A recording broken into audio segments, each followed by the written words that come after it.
Welcome to Walking Out Your Purpose with yours truly, Alicia Smith, where we focus on you reaching your full potential in all areas of your life through intentional dialogue and putting in the work. Let's get motivated to action so that we draw closer to realizing our life's purpose as women of God, wives, mothers, and businesswomen. Now come on in and eavesdrop on a conversation with me and sometimes a few others as we discuss having faith over fear from the pew to the boardroom and everywhere in between. I'm glad you're here. Let's get to walking out our purpose and accomplishing all that God has for us.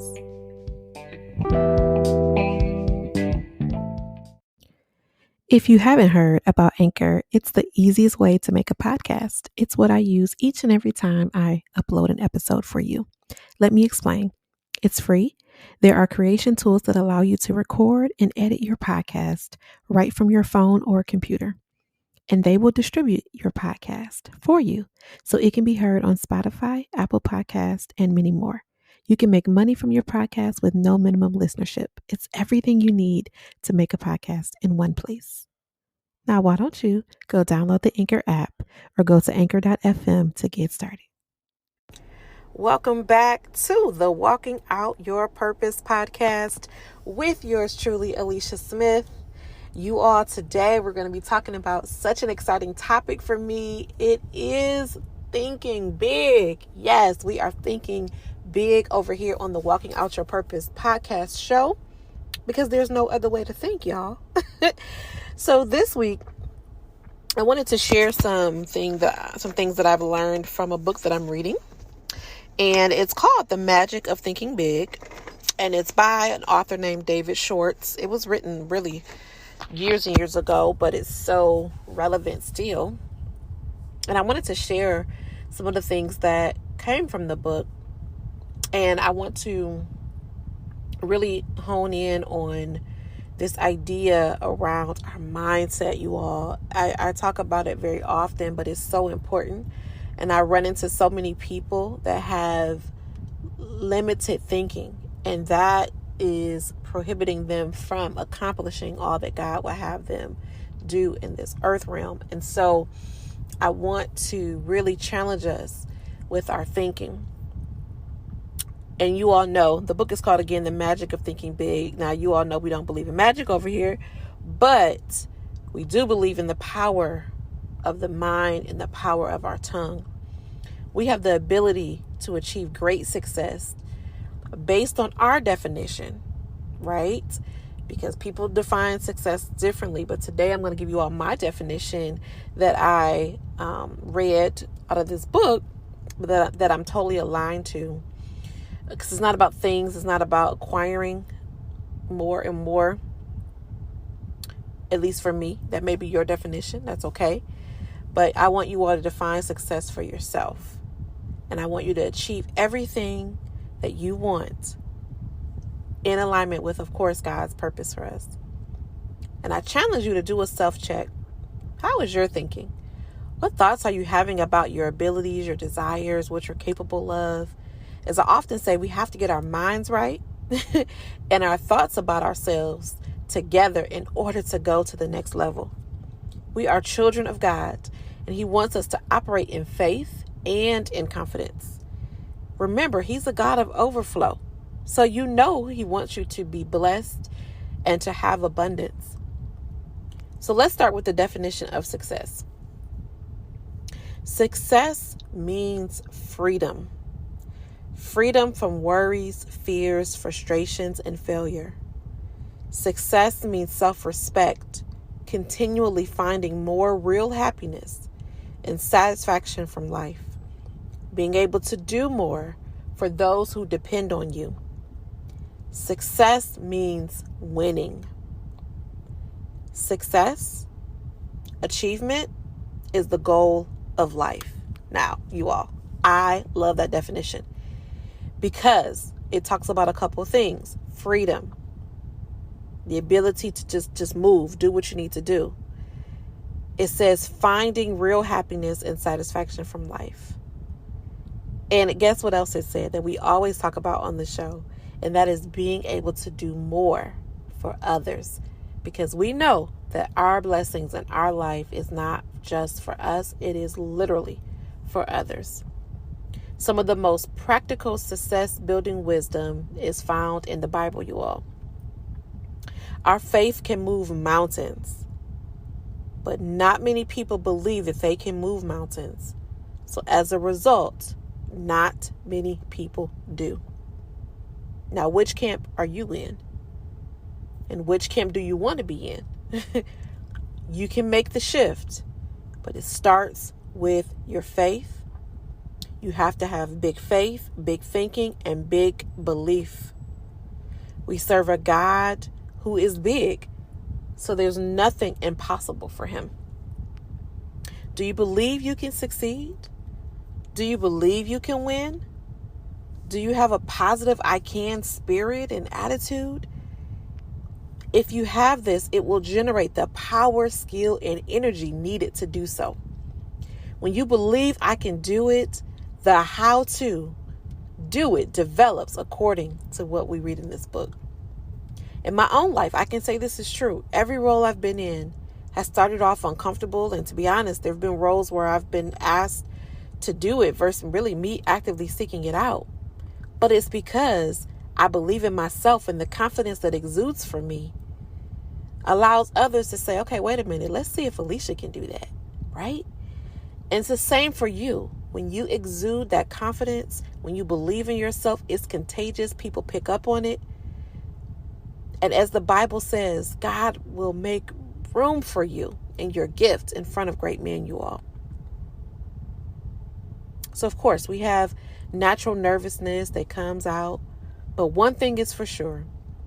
We serve a God that is able to do exceedingly above all that we can think or ask. And I believe in my God, and I believe in myself. Nothing is happenstance. Everything happens for a reason. When you think big and know that it's not about you, but about how you can serve others, and you put your belief to work, there is no limit. I want each of you to be and to get to this place of thinking.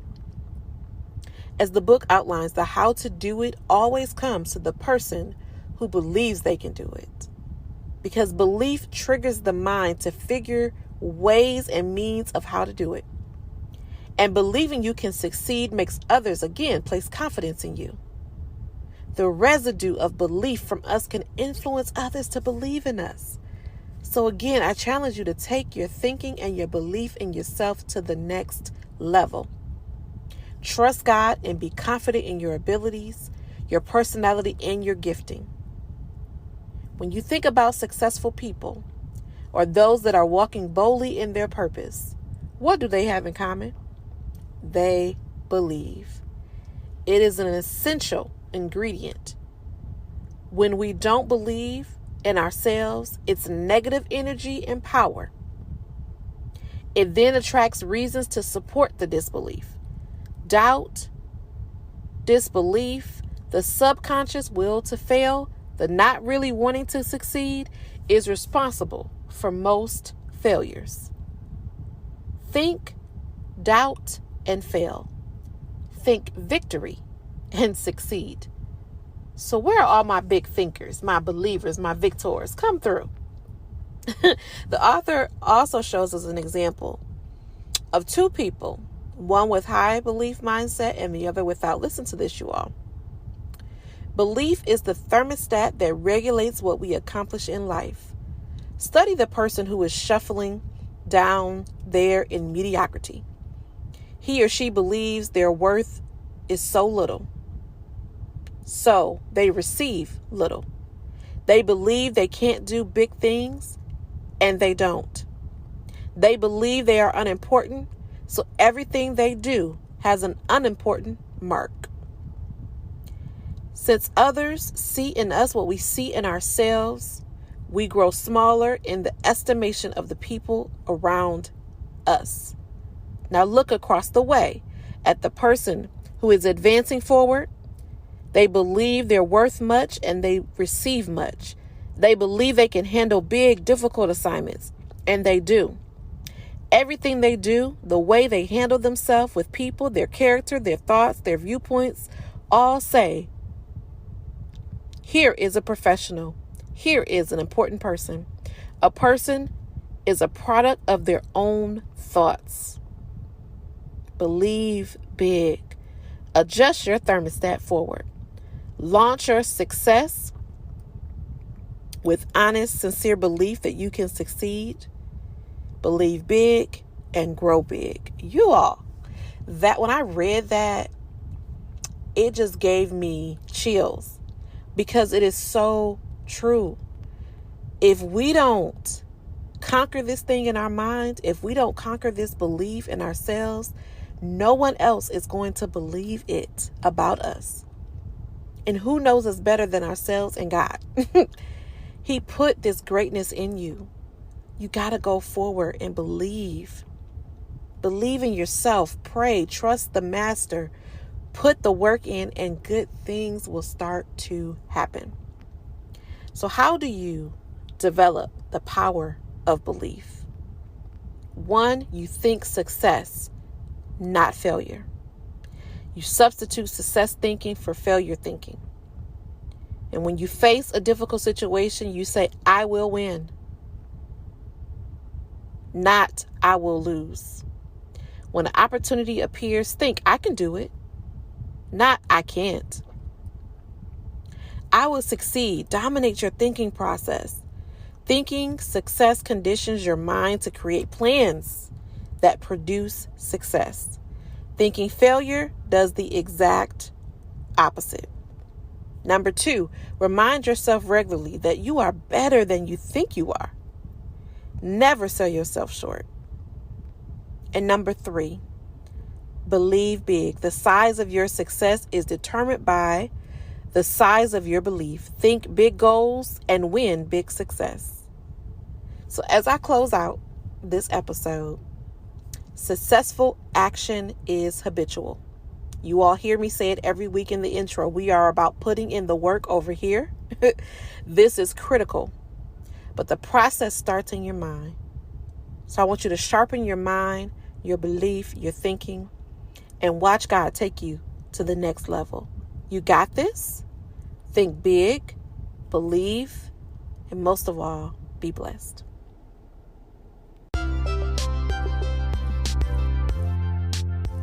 Well, everyone, I hope you took some good notes and have at least one action you will take to propel your life forward in pursuing your purpose. Let's get it. We can do all things through Christ who strengthens us. Now go conquer your day and don't let it conquer you.